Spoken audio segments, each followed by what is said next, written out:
que foi mais grave ao país? O atentado do psicopata com a machadinha que matou crianças em Santa Catarina ou a invasão no Congresso no dia 8 de janeiro?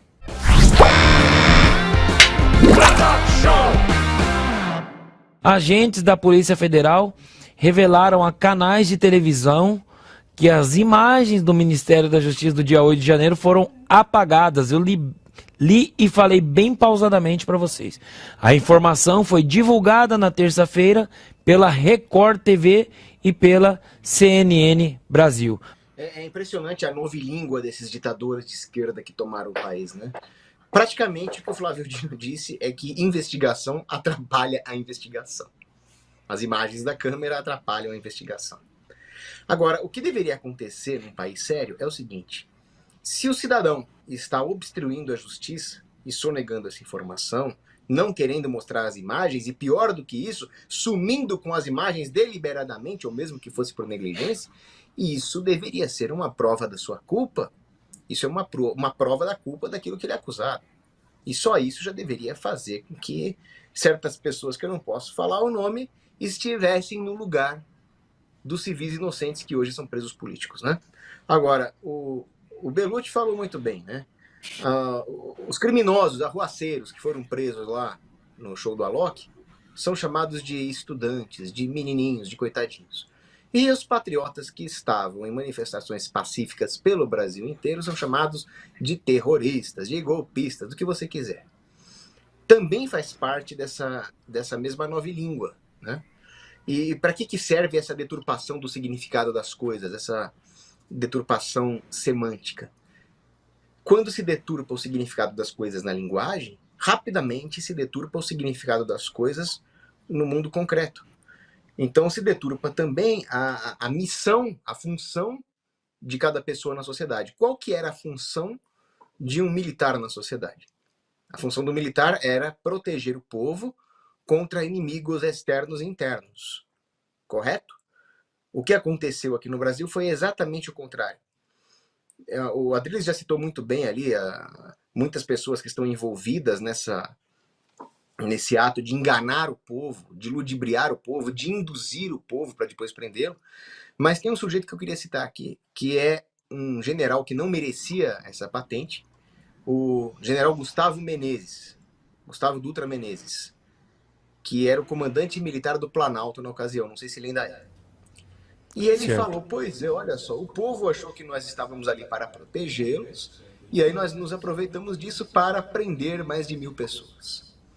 Isso aí é a confissão de um crime de guerra, chamado perfídia. Acho que eu já falei disso aqui até no Braddock mesmo. Você apela à boa-fé do seu oponente, simulando a intenção de negociar, ou nesse caso até simula a intenção de proteger contra quaisquer sinistros, e os prende.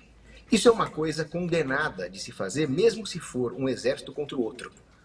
Agora, você imagina um exército contra o seu próprio povo, contra civis desarmados. Isso é o fim. Isso é onde mais fundo se chegou no poço moral. E aí eu me lembro do Laurent Beria, que era o chefe da polícia política do Stalin.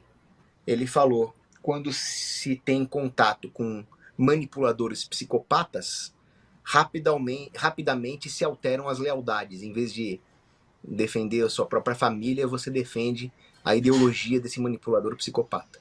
É o que lamentavelmente aconteceu com as Forças Armadas brasileiras. Cogos, eu quero aproveitar um momento aqui que veio uma pergunta aqui na minha cabeça e eu queria fazer para você. O que foi mais grave ao país? O atentado do psicopata com a machadinha que matou crianças em Santa Catarina ou a invasão no Congresso no dia 8 de janeiro? Machadinha contra criança. Pois é. Isso aí, obrigado. Mas você sabe que... Pode falar, pode falar, Cogos. Um minuto. Mas na cabeça dos estatólatras, os vidros das repartições públicas valem mais do que a vida de crianças. É uma inversão completa de valores. Só que no fundo, tem uma coisa em comum entre o que aconteceu lá em Santa Catarina e o que aconteceu lá em Brasília. Os grandes manipuladores da esquerda, eu já estou falando num outro nível, já estou falando mesmo da nova ordem, eles estão por trás de tudo.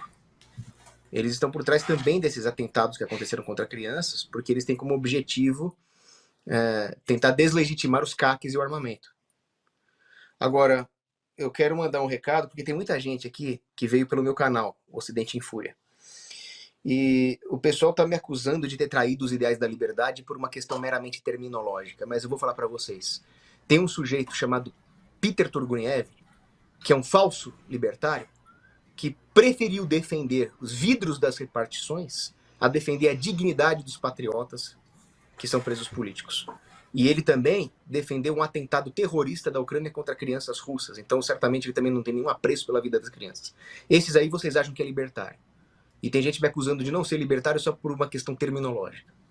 De segunda a sexta, às 20 horas, horário de Brasília.